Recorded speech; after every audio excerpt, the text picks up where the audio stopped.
Di mafia tanah, kita ambil tanah orang. Kita di perusahaan, kita ambil saham sesama pemegang saham.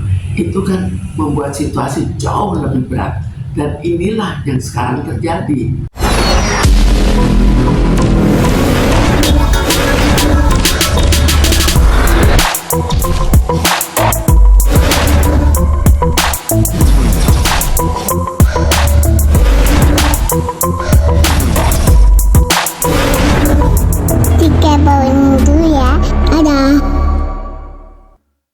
Memang kalau kita lihat situasi kekerasan sekarang itu sudah sangat mengerikan. Tapi kalau yang terjadi adalah situasi kekerasan yang sifatnya banyak orang terjadi, bukan hanya pada satu dua orang. Situasi emosi di jalan bisa kita lihat sebagai contoh bahwa itu adalah masalah massal, gejala massal, bukan hanya satu dua orang yang akhirnya emosional. Jadi di sini ada faktor dasar di mana hampir setiap orang merasakan hal yang sifatnya membuat emosi. Antara lain apa?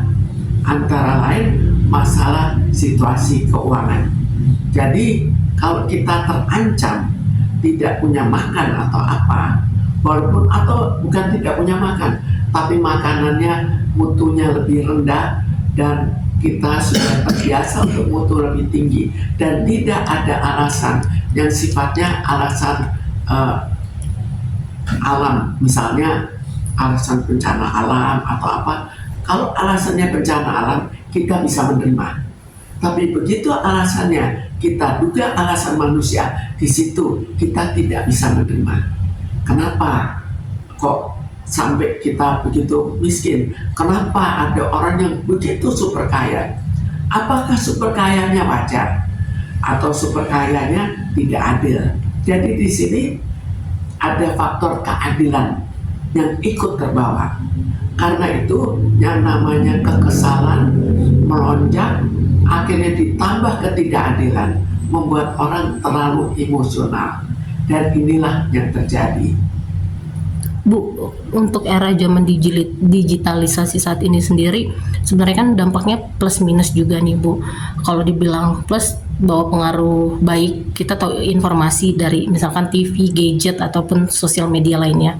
Dan untuk negatifnya sendiri, lebih ke meniru apa yang udah disiarkan gitu Bu.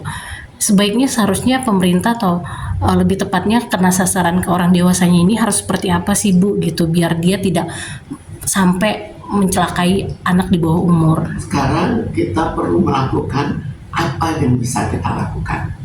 Misalnya, apakah sekarang hukum berjalan sebagaimana mestinya? Jadi kalau itu satu poin ditambahkan, maka itu berkurang. Kalau ekonomi diperbaiki, maka itu berkurang. Kalau misal korupsi diatasi, maka ini berkurang. Kalau misal kejahatan-kejahatan dalam bidang ekonomi yang akhirnya membuat mencari uang melalui industri hukum, di mana kita seenaknya menjadi mafia tanah, kita ambil tanah orang, kita di perusahaan kita ambil saham sesama pemegang saham. Itu kan membuat situasi jauh lebih berat. Dan inilah yang sekarang terjadi. Jadi tinggal yang mana kita bisa selesaikan dari semua segi. Dan itu penyesuaian yang sebetulnya adil. Jadi bukan suatu yang berlebih. Misalnya kita minta ke pengadilan memperbaiki, kepolisian memperbaiki, kejaksaan memperbaiki. Kan semuanya memang kewajiban mereka yang tidak dijalankan sebagaimana mestinya. Jadi kembali lagi hukum dijalankan. Kemudian ekonomi, bagaimana memperbaiki ekonomi dan jangan membiarkan orang tambah lama tambah banyak PHK. PHK itu walaupun yang PHK misalnya tidak membuat kekerasan, tapi yang lain kan ikut terbawa. Misalnya dia juga memelihara adiknya, akhirnya adiknya kesel, mudah membuat kekerasan.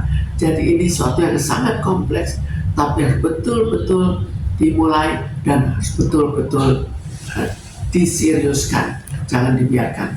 Bu, tapi dalam 3 kasus ini kan ketiga-tiganya bisa disebut masalah sepele, yang tebas kepala ibu karena nggak mau membersihkan rumah, terus yang menghilangkan stiker juga gitu, terus yang terakhir ini karena piutang gitu. Apa sih Bu sampai mereka bisa? Sekarang kita bayangkan, apakah mereka, halusinasi itu artinya sakit jiwa. Apakah mereka sakit jiwa? Mungkin ada di antaranya sakit jiwa, tapi kebanyakan bukan sakit jiwa. Tapi emosinya begitu meledak, begitu membara, dan akhirnya hal kecil bisa menyebabkan mereka kesal. Dan mereka juga tidak berpikir panjang, karena bagi mereka juga sudah hidupnya sudah susah kok. Kalau orang hidup susah, dia otomatis lebih nekat. Bagi dia dipenjarakan ya beda dipenjarakan dan tidak beda sedikit.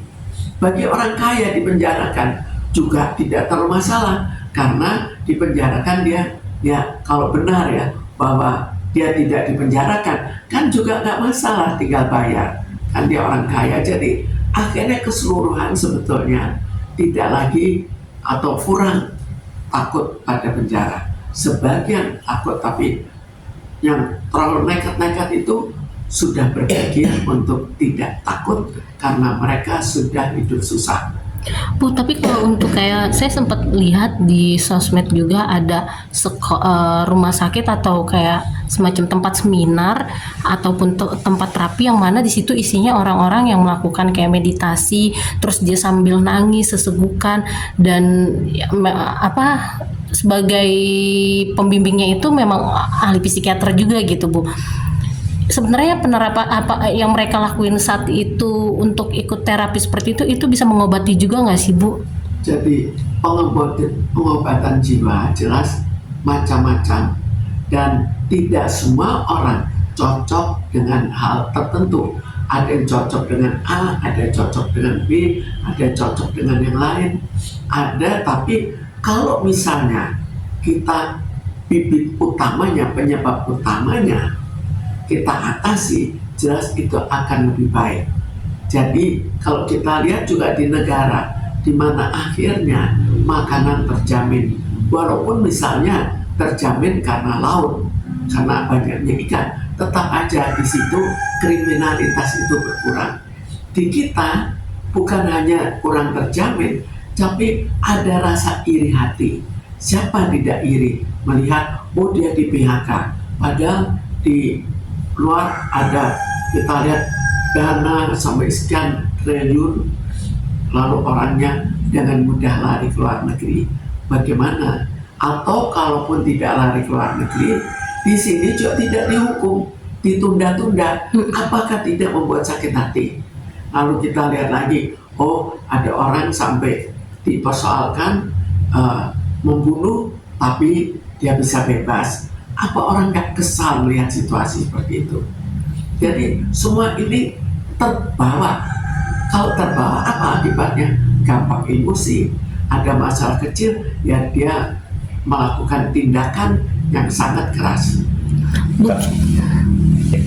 Tapi kan ini kan pengaruhnya ke anak-anak ya Bu. Apakah emang secara mungkin cari gampang atau gimana Bu? Maksudnya dengan kasus yang ketiga itu sasarannya kan karena masalah utang, karena gua nggak bisa nagih sama yang tua, gua anaknya aja begitu Bu. Sekarang jelas kita lihat tujuannya ke orang yang bersalah, tapi karena mereka juga berpikir kemungkinan keberhasilan atau tidak, maka dan kemungkinan apa akan terjadi kalau pelaku yang salah yang dipersoalkan atau yang dipukul atau dianiaya bisa-bisa berbalik ke dirinya. Jadi mereka juga tidak sembarangan berpikir saya kesal, saya ingin menganiaya, tapi ini tidak bisa dianiaya. Saya aniaya anaknya, saya aniaya istrinya atau apa, tapi ada tempat pelampiasan. Bu, tapi dari kasus yang ketiga itu kan yang salah satunya itu ada yang berkelompok ya Bu, 4 orang dan 4 orang itu mohon maaf Bu rata-rata di garis kemiskinan. Apakah hampir penyebab, maksudnya yang pendukung untuk membunuh anak-anak itu lebih ke arah yang nekat itu si garis Sekarang kita harus bayangkan ya, kita kembalikan pada penyebabnya. Siapa yang lebih sengsara? Orang di garis kemiskinan. Kenapa dia sengsara? Apakah dia di PHK atau dia membiayai orang-orang saudara-saudara di PHK?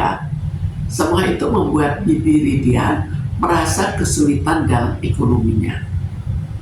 Karena itu salah satunya adalah jangan sampai terlalu banyak pengangguran. Pengangguran berakibat pada kita mudah mengajak. Ada yang nganggur, yo ini ada apa? Diajak rame-rame, dan mereka juga jiwanya sebetulnya jiwanya kesal.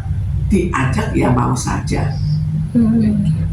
Tapi memang pelaku kekerasan terhadap anak itu kebanyakan kenapa malah yang mengatur hawa gitu. Bagaimana? Kalau sulit yang melakukan kekerasan terhadap anak rata-rata. Sekarang kita lihat apakah sekarang yang paling sulit belakangan kan PHK. Dan dia lihat apakah betul bersamaan dengan banyaknya PHK maka orang-orang kecil yang lebih melakukan kekerasan. Oke. Udah. Ibu mau itu juga.